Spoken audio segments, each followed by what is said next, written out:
Sophie.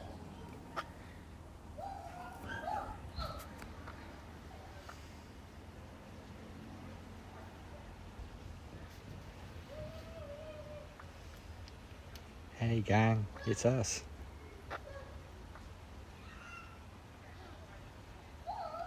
Sophie's having a partial bask. Just that wing slumping. Like, oh, that's nice though. Hey bird. Goodness.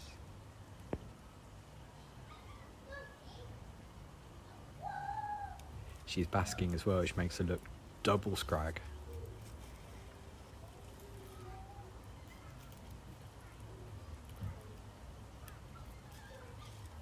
Sophie. Use sun cream. I know what you mean though, it's a bit like that, isn't it? Oh, burp. What doing, bird? Oh, bless. Thanks for coming though. It's good to see you. Sophie. The sun's just starting to come round. Oh, super hot, thank you. Yeah, it is a bit like screensaver, yeah. Where she just opens her mouth and just sags. Oh, poor crackles. Yeah, it's definitely a low spot for birds. It's definitely a... I don't want to put the camera too on her too much because it'll block the sun. But,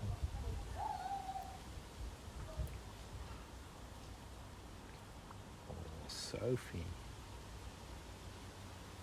What doing, Poldy?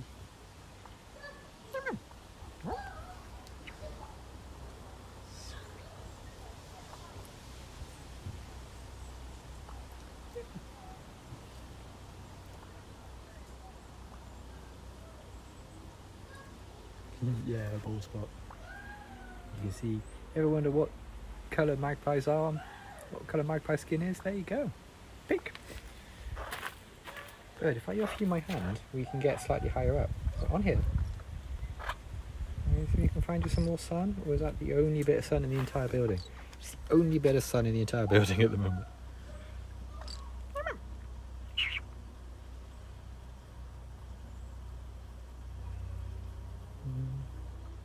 Yeah, the sun hasn't quite come round to this part of the aviary yet. So she's sort of like sitting in like little slithers of sun. I keep trying to sort of like, I'm trying to find you a sunshiny spot, bird, but there isn't any. Oh, Sophie.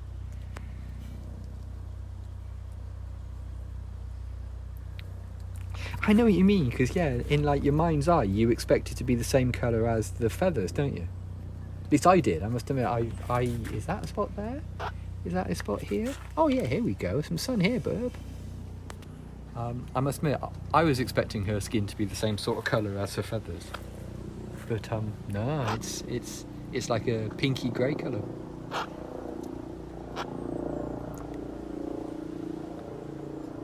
What's that like? Is that alright? Move the camera back a bit so people can take in the blob. There we go. Ah yes. See, you can feel a little.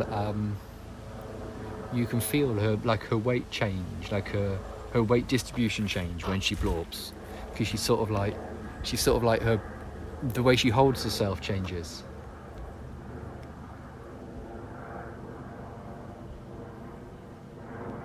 And like her body relaxes. My cat's one eyelid that's black and that's pink. Oh bless. Like her, as I say, like her body relaxes. You can see it there, like the way her wings droop as the back vent opens. But her feet just ever so slightly tighten, like her back claws that you can't see, just ever so slightly tightening on me. Oh, big yawn. That was a big one, bird. Oh, I thought I was going to get pooed on there for a second. Sophie.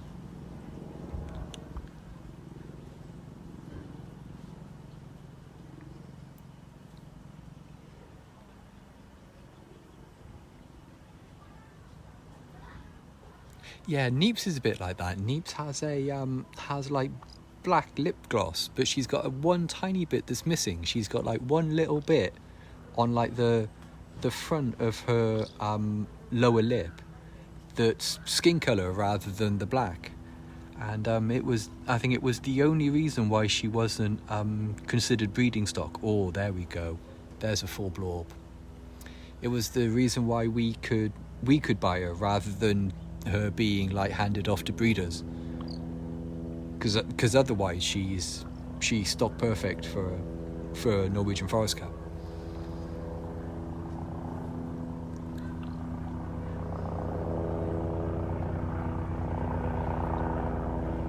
Breeders, very good.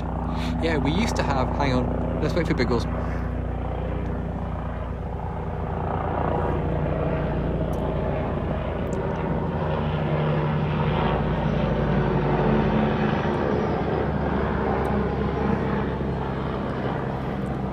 Okay, good. We used to have Burmans years ago. We used to have Burmans, and we had one little Burman that was just the softest, beautiful little thing. Lily, her name was, and she was a seal point Burman, and she had absolutely perfect markings other than one toe. Like Burmans are super fussy about the Burman breeders are super fussy about the whiteness of their feet. It has to be like in a continuous line across their feet at the right height and that kind of thing. And she had one toe that was slightly less white on it than the other ones, and it disqualified her from being breeding quality. And yeah, it's ever so strange breeders. They're really weird, really super selective.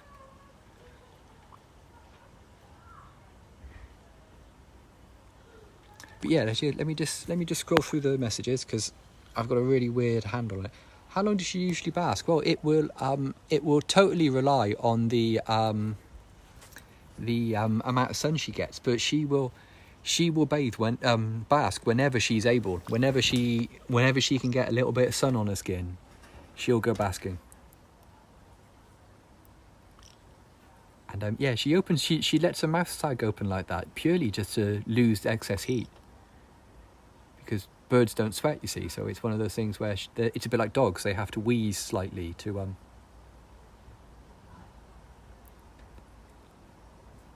Oh, bird, you got a bit of head stubble there, good. Oh, Sophie. Oh.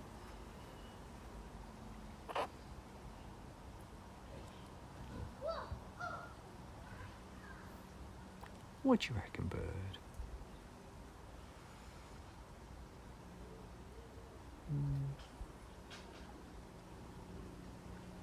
Oh, wow, this is a really uncomfortable way to hold a phone and a bird. Because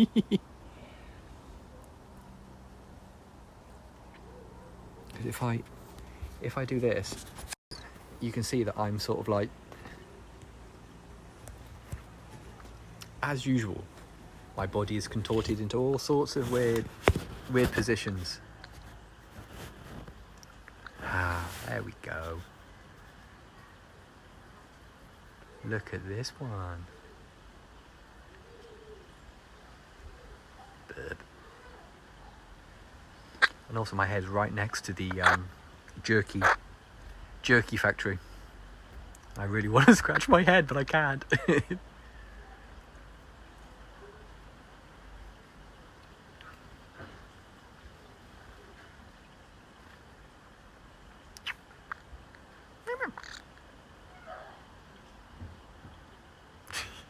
Well, sometimes she will stand on the selfie stick. Can I wedge my phone in there? I cannot. No.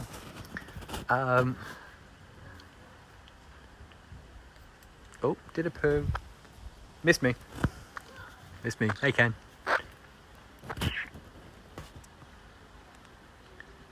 Bird, all the blood's draining out of my arms, bird.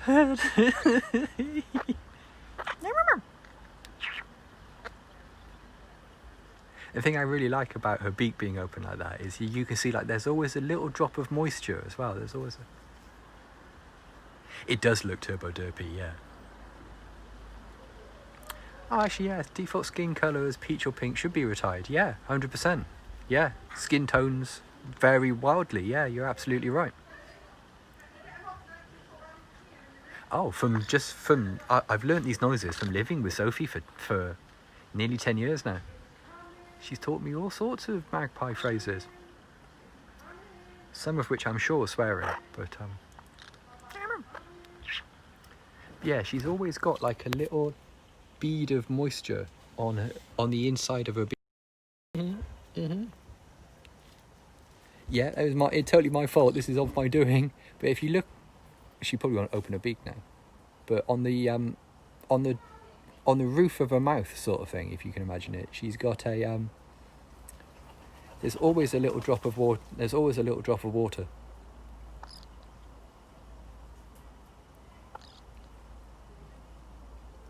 Yeah. I think most of the magpie swears you tend to hear is that noise that she was making yesterday. That's a very hard no in magpie. Yeah, absolutely. Yeah, the noise. But birds are the dinosaurs that won.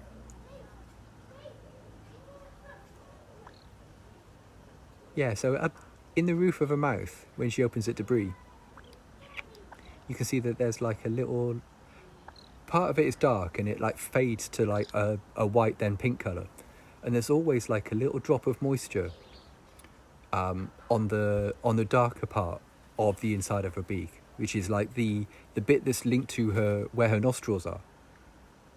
It's like on the top of her beak, underneath those sort of like slick feathers on this. Birds do have nostrils, yeah. On those bristle feathers on the side of her beak, they're called rictal bristles, and they cover both her nostrils and toward the back of her head, her ears. So when when birds are flying, they don't get like too much wind in their nostrils and too much wind noise in their ears. Oh, thank you, bird. So yeah, like Sophie's nostrils are literally just holes in her beak. So yeah, if you can see those little feathers there, which she is in the process of shedding, and like if you look behind her eye, if you look like behind and lower on her eye, there's a slightly different type of feather. I hope Periscope can sort of show it out. Because they cover her ears. They cover the holes in her head that lead to her ears.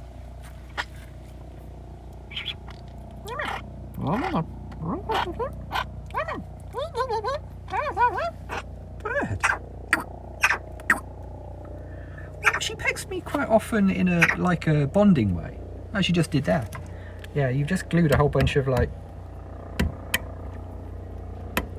Yeah, see, that was gross. That was a piece of suet that you've melted onto there. Cassoris, whoa, that mess you up. Yeah, so she pecks me occasionally as like a little plaything, because she will experience, oh god, Biggles! She will experience things with her beak. So it's very rare that I get pecked in any sort of like, with any venom or any strength to it. Most of them are just like the sort of pecks you would get from magpie to magpie.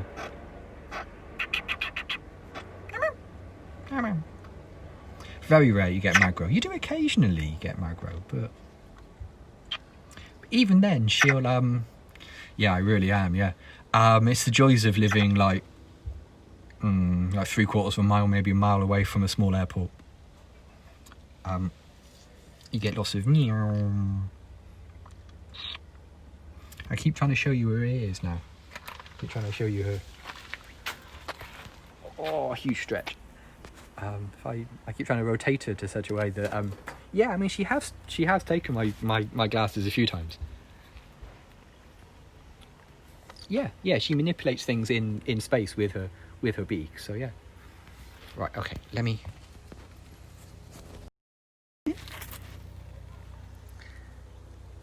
So yeah, she's not going to rotate. her head to face us. Oh no, here we go. Oh, huge bulb. Yeah, absolutely. You underestimate the size of like ostriches and stuff until you see one up close, and you're like, oh, that's nice birdie. There's a nice birdie. Yeah, she melted some suet onto the perch, so yeah, that's convenient and gross. Yeah, as the question went past, I built this aviary. I built it with my own hands, my own bare hands, etc. So yeah, like birds have ears, like here, just underneath their eyes, and they're just a hole in her head that lead to her hearing organs, as we understand them. Their ears. Yeah, ostriches always look like they're absolutely outraged, don't they? They always look like, well, I say, sort of.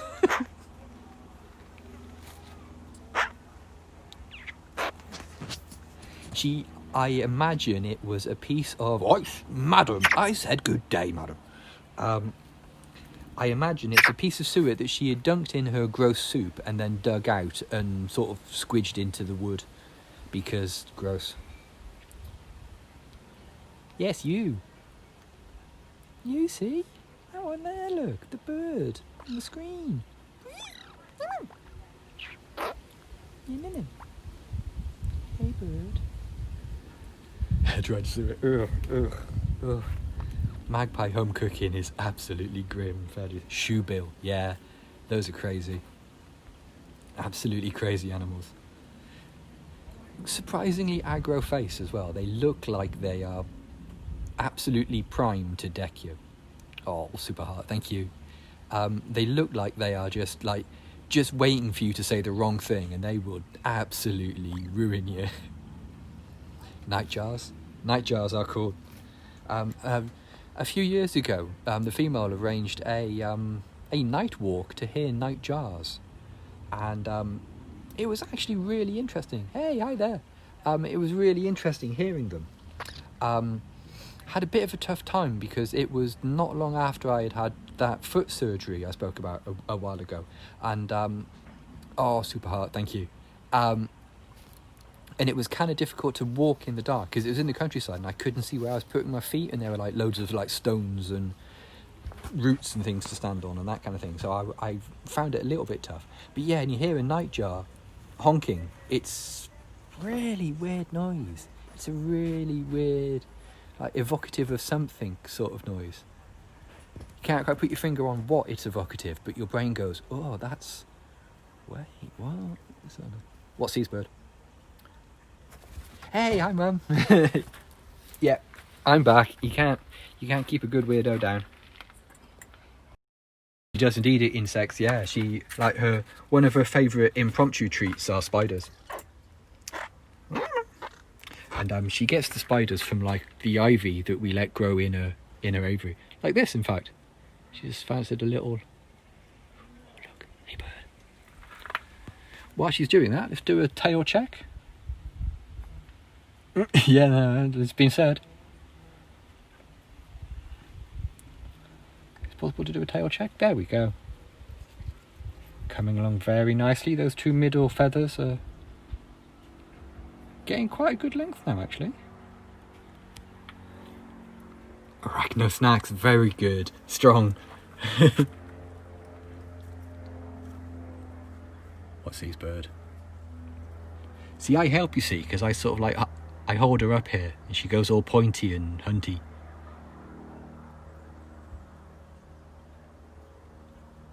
Yeah, that's the one. Nightjars look like some sort of some sort of Pokemon game has crashed and sort of generated a random Pokemon that's not quite right somewhere. Trevor, soup check. Today's soup is actually quite thin. We've gone for a very thin broth of mealworms and suet by the looks of it there. That's a bisque. Oh, nice. Good. What's some more? You're still looking for spiders?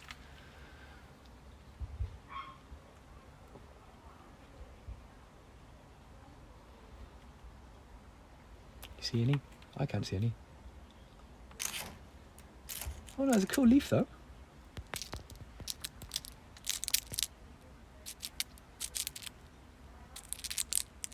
I don't know whether she's pecking the leaf for fun or whether she's thinking there are spiders in there. What do you think? Fibre, yeah. Bird. Is that a good leaf? Oh wow. I've been desperate to rub my nose for the last couple of minutes. Okay, come on, settle down now.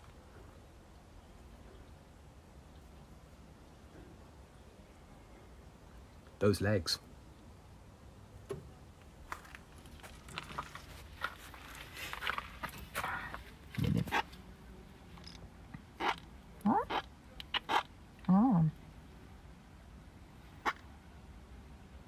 Chibi frog mouth. Yeah, there's sort of like an owl and a frog got jumbled up in the cloning vat or something. Just like, boss, I've made this new bird.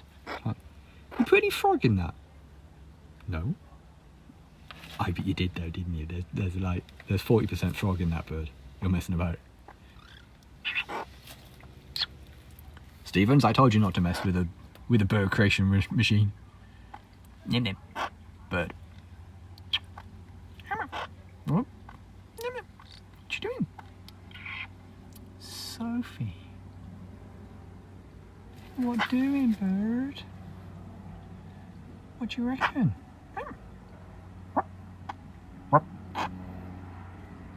Yeah, they do. They are weird sometimes. Some more than others.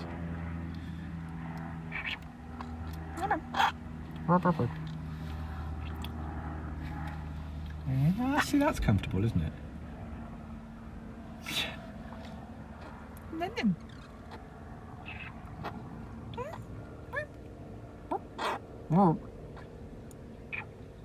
Sophie. What do you reckon, bird? Yep.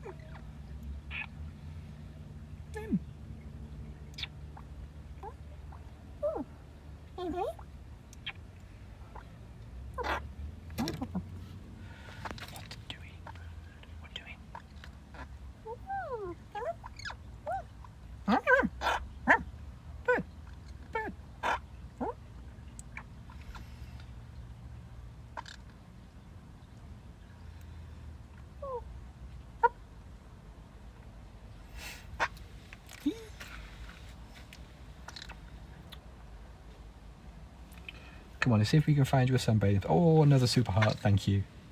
Come on, bird, let's see if we can find you more sunbathing opportunities. The sun's slowly coming around now, so there's a spot here we can offer you. He says, completely messing up the camera angle. One moment. There we go.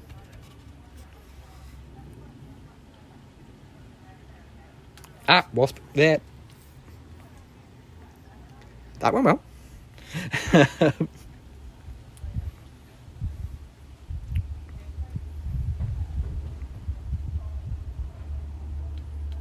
Okay, how if I just turn you slightly toward the sun?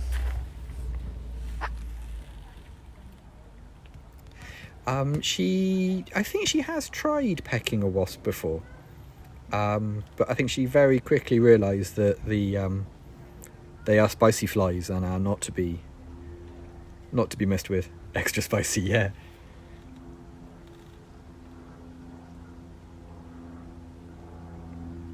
Well, there goes the wing drooping. There goes the wing already.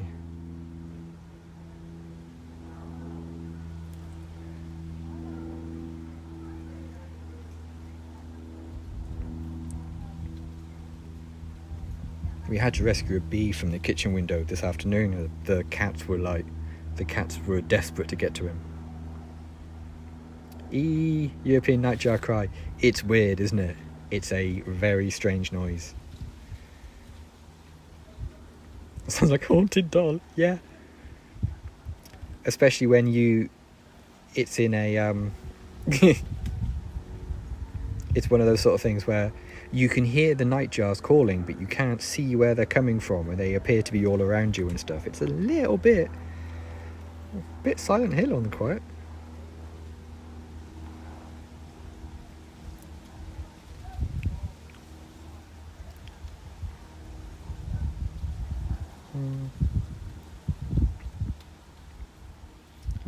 Right, come on, bird. I'm going to put you on the perch because my arm is falling off.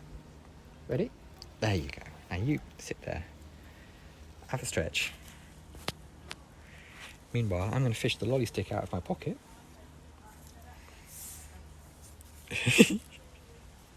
Right, okay. So hey, thanks for coming, everybody. Apologies for being the later time, but it's always good to see you. Creepy. If you just stumbled across this on Periscope and you'd like to follow Sophie on Twitter, her Twitter handle is @BreeSophieBree. Or bird let go, bird. Bird, I gotta flip it over first, then you can grab it. Or if you'd rather, you can just Google Sophie the Magpie. Right, okay, there we go. Thanks for coming, everybody. We'll see you tomorrow. Cheers, gang. Bye for now.